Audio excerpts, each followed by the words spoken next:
Hello, Commander. My name is Captain Shack. In our last briefing, we went over the history of our fine military, the UNSC. This week's briefing is all about the biggest threat humanity has ever faced, the Covenant Empire. This is the most updated intel we have on the Covenant, and therefore is under top secret clearance protocols. The Covenant Empire, plainly known as just the Covenant, was a theocratic hegemony made up of multiple alien species that maintained control over a large portion of the Orion Arm in the Milky Way galaxy. The Covenant was a political, military, and religious affiliation, originally a mutual alliance between the Shan-Shayun and the Singali, following a brutal conflict between the two warring races.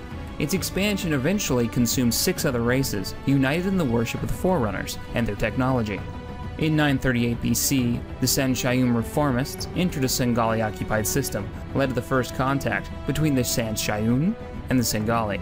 The Shan-Shayun, who came to Sang Helios in order to claim and study the rich abundance of Forerunner artifacts left behind, soon found themselves sharing different ideologies of how such relics should be treated, which quickly developed into conflict between the Shan-Shayun and the Singali. The Singali believed the Forerunner relics were sacred and should not be touched, while the Shan-Shayun reformists believed they should be studied and used to make practical objects of their own design. The highly militarized and brutal Singali attacked the Shan-Shayun almost as soon as their difference became apparent, and a war between the two species raged for 86 years.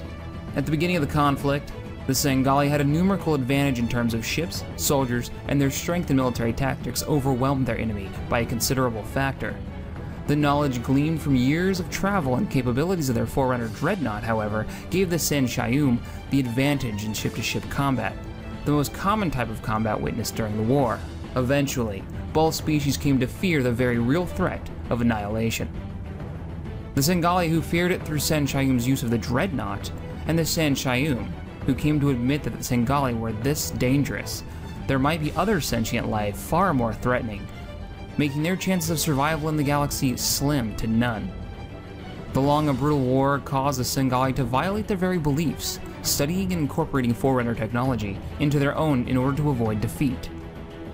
Their incorporation of Forerunner technology eventually caused a stalemate in the war against the Shan-Shayun, although their dreadnought proved far too effective and forced the Singali to surrender in the end.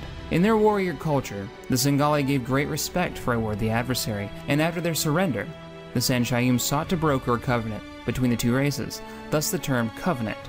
The alliance between the two species was formed in 852 BC, with the signing of the Writ of the Union, the treaty that ended the conflict and brought peace between the two races.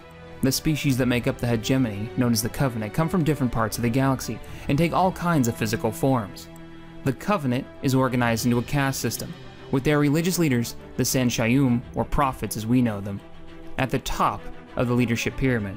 The Covenant society is a single culture. It is a culture that practices imperial geopolitical dominance through the implied means of power as opposed to direct military force. There are 3 Covenant castes that make up the unity: the religious caste, the warrior caste, and the worker caste. Information on the individual races, their strengths and weaknesses, will be in an upcoming briefing.